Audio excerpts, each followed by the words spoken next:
Hello everyone, welcome to the commerce achiever platform. इस video के through हम continue कर रहे हैं हमारा इंक्रीमेंटल एनालिसिस और डिफरेंशियल कॉस्टिंग का चैप्टर। और हमने ऑलरेडी अंडरस्टैंड कर लिया है डिटेल में कि डिफरेंशियल कॉस्टिंग होता क्या है, प्लस इंक्रीमेंटल एंड आपका इंक्रीमेंटल कॉस्ट क्या होता है, उनके करेक्टरिस्टिक्स और एप्लीकेशन मीन्स कौन कौन सी एरिया में इसका प्रॉपर यूज है। देखिए, एप्लीकेशन तो मैनी प्लेसेस पे हो सकता है इसका, बट हमने जो मेनली एरियाज हैं उनको ही डिस्कस किए, तो आज हम उसको सेपरेटली डील करेंगे। पहला application, the first application,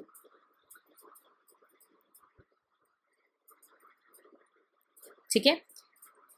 the first application is about the determination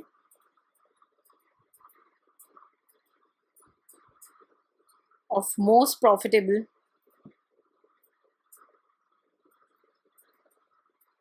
level of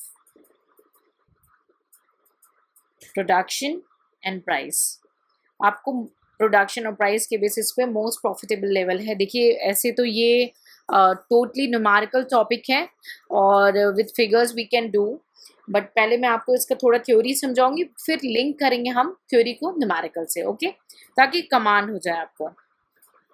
तो इसके बेसिस पे जो है हम डिसाइड करेंगे, डिफरेंशियल कॉस्ट की मदद से हम यहाँ पे डिटरमाइन कर पाएंगे कि कौन सा most profitable level of production है, ऐसा कौन सा profitable level of the production है जो हमें मैक्सिमम प्रॉफिट दे दे, ठीक है, हमें मैक्सिमम प्रॉफिट दे दे। और हम ये सोचते हैं कि जो हमारा सेलिंग प्राइस है वो ऐसा होना चाहिए कि वो हर एक्टिविटी लेवल पे जो है उसे चेक किया जा सके, एट ईच लेवल, ठीक है, each level we can check it, ठीक है। तो इससे हम डिटरमाइन करेंगे कि कौन सा लेवल जो है आपका प्रोडक्शन का और ऐसा कौन सा प्राइस रह रहा है जिससे कंपनी को एक पर्टिकुलर डिसीजन मेकिंग में प्रॉफिट होगा, ठीक है। तो चलिए पहले हम स्टेप्स को थ्योरेटिकली समझ लेते हैं। देखिए, ये वन टाइम है सेशन, अच्छे से समझ लोगे तो एक ही बार में क्लियर हो जाएगा, और एकदम पहले ही एक्सेप्ट कर लेते हैं काफ़ी स्टूडेंट, तो बिल्कुल कॉन्सेंट्रेशन से थ्योरी समझनी है और उसको फिर लिंक करेंगे हम एग्जाम्पल से, ठीक है, ताकि ये बहुत ही ईजी हो जाए क्वेश्चन आपके लिए। चलिए, आपके सामने शेयर किए हैं मैंने स्टेप्स, ठीक है। चलिए देख लेते हैं कैलकुलेशन के जो स्टेप्स हैं। सबसे पहला स्टेप है हमें कैलकुलेट करना है एस्टिमेटेड रेवेन्यू, ठीक है। तो estimated revenue is calculated by multiplying. अब आपको एस्टिमेटेड रेवेन्यू कैलकुलेट करना है, ये कैसे आ रहा है, multiplying the expected output at that level with the estimated price, यानी कि आपको जो सेल वैल्यू निकालना है, एस्टिमेटेड रेवेन्यू निकालना है, वो कैसे निकलेगा, output into sale price per unit, straight away. First point हो गया। सेकेंड हो जाएगा आपको अब डिफरेंशियल या इंक्रीमेंटल रेवेन्यू को कैलकुलेट करना है, ठीक है। तो जिस भी लेवल में आप खड़े हैं उसको प्रीवियस लेवल से माइनस कर लेंगे। तो लेवल 1 पे अगर खड़े हैं तो n-1 से माइनस कर देंगे। थर्ड स्टेप क्या होगी, थर्ड स्टेप हो गया आपको टोटल कॉस्ट कैलकुलेट करना है, सारे कॉस्ट को इंक्लूड कर लेना है, like variable cost, semi variable cost, fixed cost, हर तरीके के कॉस्ट का टोटल कैलकुलेट कर लेना है। अब लास्ट जो मेन हमारा चैप्टर डील करता है वो है डिफरेंशियल कॉस्ट कैलकुलेट करना। आप डिफरेंशियल कॉस्ट को कैलकुलेट करेंगे और उसको कंपेयर करेंगे डिफरेंशियल रेवेन्यू के साथ, ठीक है। फिर जो डिफरेंस आएगा डिफरेंशियल कॉस्ट का, उसका with the level of the production, यानी अगर आप एन पे हैं तो आप n1 से माइनस कर देंगे। और जब तक रेवेन्यू आपकी ज़्यादा आती है, क्योंकि रेवेन्यू अगर आपकी ज़्यादा है कॉस्ट से, तो आप डिसीजन को एक्सेप्ट करते जाएंगे, तब तक आपको वो प्रॉफिट देगा डिसीजन, ठीक है। और जैसे ही कॉस्ट आपका बढ़ने लगता है रेवेन्यू से, ठीक है, तो समझो वो लेवल ऑफ द एक्टिविटी आपके लिए बेनिफिशियल नहीं रह गई है, ठीक है। और उससे पहले जो आपका लेवल होगा वो आपके लिए ऑप्टिमम होगा, ऑप्टिमम यानी मैक्सिमम प्रॉफिटेबल लेवल हो जाएगा, ठीक है। सो आई होप थ्योरी समझ में आ गई आपको। एक बार मैं कुछ सेकंड रुक जा रही हूँ, आप एक बार रीड करेंगे, उसके बाद हम एग्जाम्पल पे स्विच करेंगे।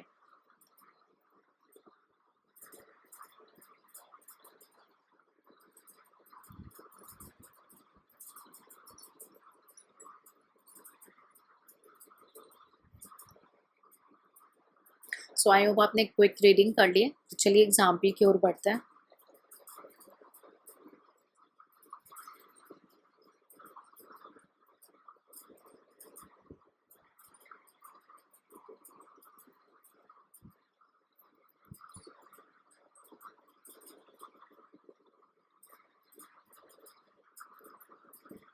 सो आई होप रीड कर लिया आपने। अगर जिसको भी स्टेप्स में डाउट होगा तो अभी वरीड नहीं होंगे, उसको पहले एग्जाम्पल के साथ लिंक करेंगे, ठीक है। फर्स्ट आप एग्जाम्पल के साथ लिंक करेंगे और जब आपको क्लियर हो जाएगा कि आपने समझ लिया, एग्जाम्पल से लिंक करने के बाद भी डाउट रह रहा है, तब अपने आप क्वेरी पूछेंगे, ठीक है। तो चलिए एक बार एग्जाम्पल देख लेते हैं। ओके, एक ऑर्गेनाइजेशन है, उसको ये डिसाइड करना है कि उसके लिए कौन सा लेवल ऑफ प्रोडक्शन ठीक होगा। उसको ये डिसाइड करना है कि उसके लिए कौन सा लेवल ऑफ द प्रोडक्शन ठीक होगा, ठीक है। तो चलिए कुछ आप मार्क्स कर लेते हैं। आउटपुट हो गया, ठीक है। आपका आउटपुट जो है नंबर्स में है, जो कि लैक्स में होगा। मैं इसे शॉर्टकट करूँगी, ठीक है। 0.60 दैट इज 60,000 यूनिट्स, ठीक है। 1.20, 1.80, 2.40, 3 एंड 3.60, ठीक है। ये आपका आउटपुट हो गया। आपका सेल प्राइस पर यूनिट आपका गिवन है पर मशीन का, जो कि रुपीज़ में होगा। आपको से 240 हो रहा है, 220, 200, 180, 160 एंड 140 आपका सेल प्राइस हो रहा है, ठीक है। आपको हेडिंग याद रखनी है। ये जो टॉपिक कर रहे हैं, हमें प्रॉफिटेबल लेवल बताना है प्रोडक्शन और प्राइस के बेसिस पे, ठीक है। तो आपका सेल वैल्यू आ जाएगा। मैं कॉलम नेम दे रही हूँ 1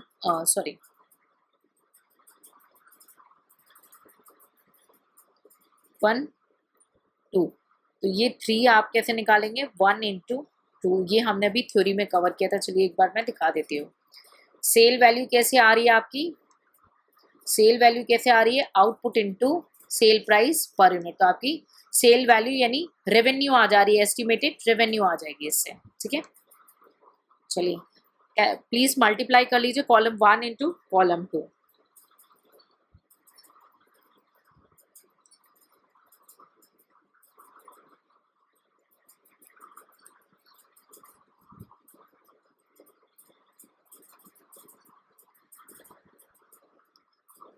आई होप आपने ये सेल रेवेन्यू निकाल ली। अब उसके बाद नेक्स्ट स्टेप हमारा क्या था कि जितना भी कॉस्ट जो है डिफरेंशियल और इंक्रीमेंटल रेवेन्यू निकालनी है by deducting the sales value at one level with the previous level, है ना। तो हमें इंक्रीमेंटल रेवेन्यू निकालनी है, कैलकुलेट कर लेंगे। इंक्रीमेंट मैं शॉर्टकट लिख रही हूँ, आप लोग प्लीज उसको फुल लिखेंगे, ठीक है। इंक्रीमेंटल रेवेन्यू कैसा होगा, जो कॉलम 3 है माइनस 3n-1, दैट मीन्स 264 को 144 से, पहले 144 का इधर तो कुछ नहीं है, लेकिन 264 को इससे माइनस करेंगे तो कितना आ जाएगा आपका 120। ऐसे 360 का इससे डिफरेंस कितना आ जाएगा 96, ठीक है। ये डिफरेंस निकाल लेंगे प्लीज।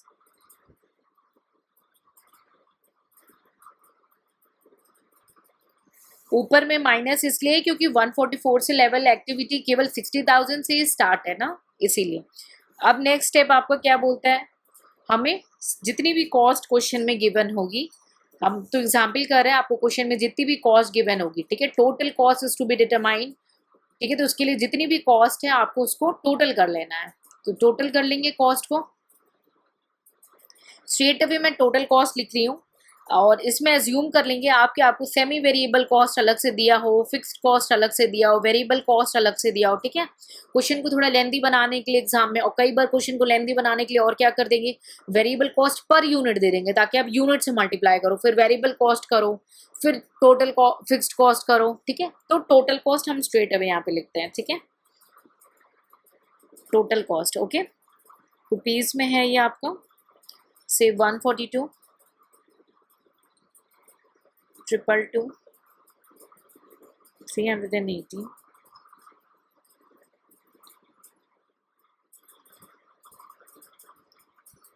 ठीक है। ये गिवन दे दीजिए टोटल कॉस्ट। और आपको एग्जाम में क्या है, कई बार क्वेश्चन को लेंथी करने के लिए कंप्यूट करना पड़ेगा। अब हम डिफरेंशियल कॉस्ट निकालेंगे। इंक्रीमेंटल रेवेन्यू होता है क्योंकि रेवेन्यू बढ़ रहा है प्रोडक्शन लेवल पे, और डिफरेंस क्या होगा आपका कॉस्ट होगा, ठीक है। डिफरेंशियल कॉस्ट निकालेंगे, इंक्रीमेंटल रेवेन्यू होगा और डिफरेंशियल कॉस्ट होगा, ठीक है। पहले में नील हो जाएगा, डिफरेंस निकालते जाएंगे।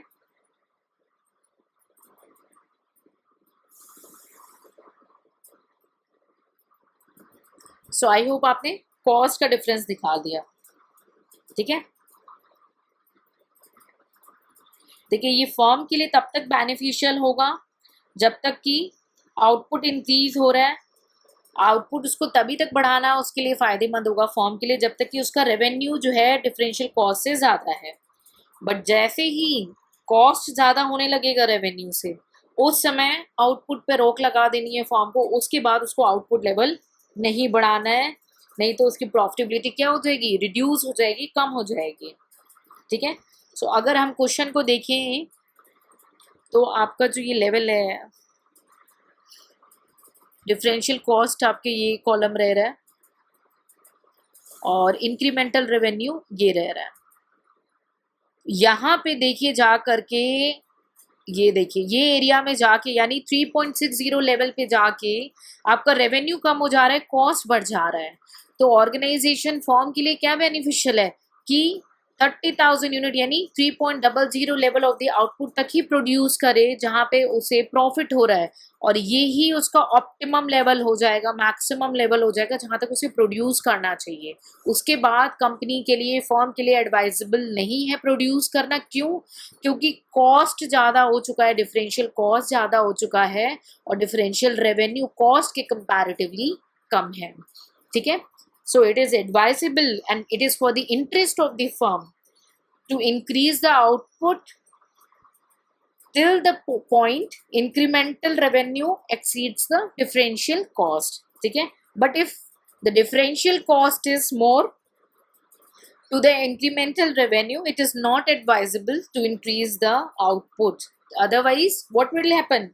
It will reduce the profitability of the firm. ठीक है, so I hope it's all clear with everybody कि क्या जो है हमने जो थ्योरी को समझा, आप किस बेसिस में अब आप डिसीजन मेकिंग कर रहे हो। ऐसे आपको डिफरेंशियल कॉस्टिंग हेल्प करेगा डिसीजन मेकिंग में। ठीक है, सो आई होप आपको ये पॉइंट क्लियर हो गया हो। Determination of most profitable level of production and price. ठीक है, determination of most profitable level of production and price, इस बेसिस पे यहाँ पे आपका डिफरेंशियल कॉस्टिंग का क्या रोल होता है हमने उसको डिस्कस कर लिया। जिसको कोई भी डाउट है प्लीज़ कमेंट सेक्शन में पूछ लेंगे। नेक्स्ट जो सेशन है उसमें हम डिफरेंट करेंगे। देखिए इसमें से कई तरीके के क्वेश्चन बन सकते हैं। कई बार वेरिएबल कॉस्ट पर यूनिट दे दे, कई बार आपको सेल्स पर यूनिट दे दे, फिक्स्ड कॉस्ट दे दे, तो आपको कैलकुलेट कर लेना है उस बेसिस पे differential cost and incremental revenue. ठीक है, so in case of any doubt feel free to ask in a comment section. Take care, see you in the next lecture.